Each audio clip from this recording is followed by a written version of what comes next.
In this video, we will continue to talk about creating details in MUDBOX. And in the previous video, we concentrated a little bit on the skin of the character and the little wrinkles, the scars, or like a little bit of facial hairs effect. So we are continuing to add finer and finer details. And we also talk about how we can extract parts of the mesh duplicated to create like clothing or other accessories, and also how we can use the stamps to apply some really fine details onto the fabric of the clothing. So essentially how we can do like apparel design and fashion design here in MUDBOX. So how we can add seams and other type of accessories like rivets or bumps and textures on the surface here.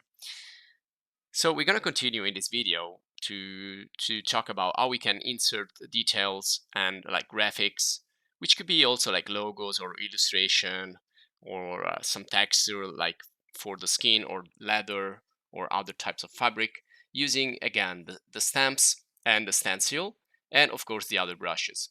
So right now you can see I'm using a really simple combination here. I'm using the sculpt tool and I'm using a simple stamp, which is like a square stamp, and this is again to apply some effects on your clothing. And then we use the repeat, we use the imprint here together with the stamp, and also the spray when we want to spray around a particular effect, which again could be a texture, could be a more defined graphic. So it all depends on how the image it's composed. If the black and white parts are strong or not. And of course we can just then create our clothes here and make them more realistic using just the sculpt tool, the standard sculpt tool. So we need to define where the cloth is softer, where it's more rigid, and we can do that again with the standard sculpt. So you can see down here also I've given different type of superficial texture, and then I can sculpt to make it look more like fabric.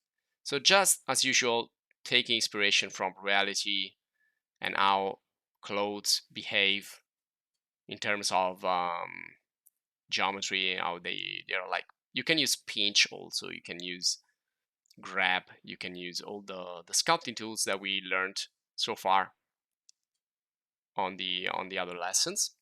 And you can see also I sculpted kind of a different texture for the boots, and also we saw we can divide parts of the mesh or extract.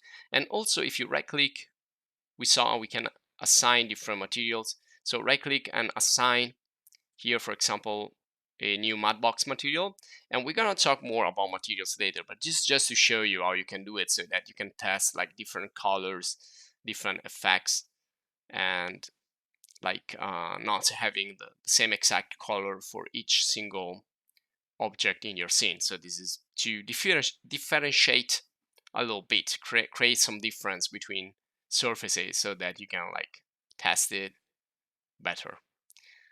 So this is kind of an experiment here of a really strange clothing that I just created, just to give you the example that you can do really anything here. You can be a fashion designer, a stylist, you create your own style, create your own clothes. And also later on, we will work also with the paint tools, which are really, really important. Otherwise, right here, we're just working with a uniform color. So we are not giving like a variety of different colors and gradients. But we're going to talk about material and colors later. We're going to concentrate here again on the sculpting. Now, before we move on, don't forget that you have the web. So on the web, you can find a lot of clothes here ready-made for you. You just need to adapt those clothes to your character. Now, in my opinion, it's easier to extract the mesh from your original character and then build on top of that. But if you want, you always have the possibility to go on the web. This is Sketchfab, but you have like many other websites where you can get 3D models for your clothing, your accessories, your jewelry.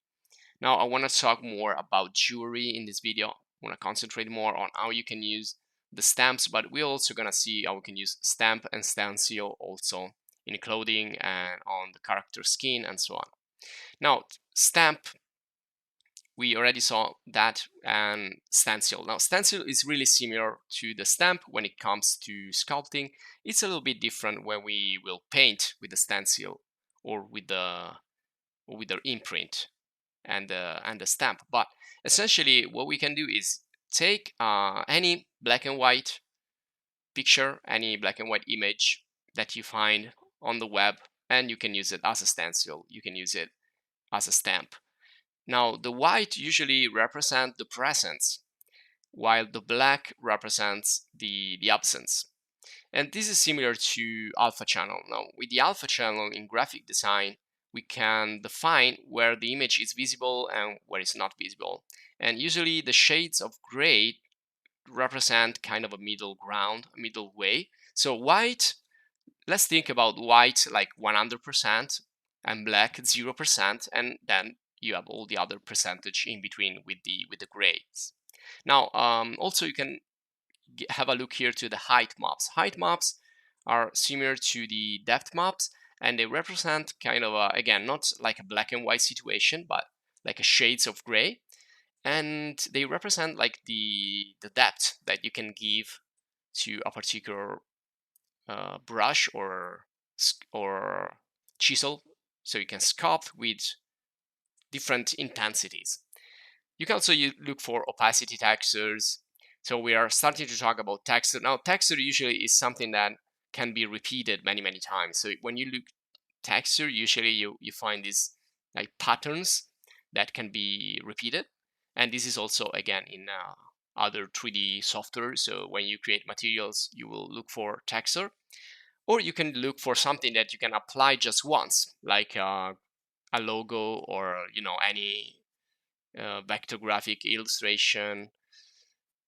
And again, also another term is bump. So usually the bump texture is something that represents a superficial 3D effect, and you also have like displacement. It's another term that is used.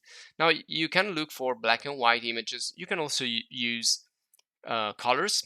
So if you can just look for like texture and then the name of the material that you're looking for. So it could be like skin, could be like leather, could be any type of fabric essentially. So if you want to be more specific when you search for texture, you can just search it, and you can find here many websites. This is like public domain, so you will find a lot of free material, open source. And also, again, Blender is open source. So I'm going to show you here how you can quickly create a ring in Blender. But if you're interested in Blender, you can check out our video course. So look for videos and guides and the course in the channel.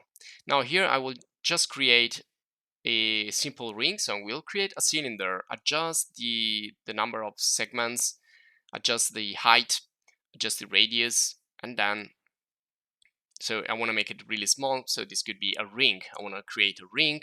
Well, I cannot do this in MUDBOX. I need to have like the base model from another software. This is why I'm suggesting you to use Blender, because it's free and it's open source. So right now I am in edit mode, so I can select the faces or polygons, and I can delete those using the delete key and selecting here faces. So I've just got rid of those center circles, which I don't need. I'm now selecting all the faces around, and I will extrude those using the extrude along normals. So it's going to extrude, and you can choose outside, inside. Now, if you do on the inside, you probably have to flip the normals. So flip the size, sorry, the direction of the faces. And now I'm moving the points. So make sure you select all the points if you want to move them. So I'm not extruding them. I'm just like changing their position to make like a thinner ring. So I like this shape, so I will export using FBX.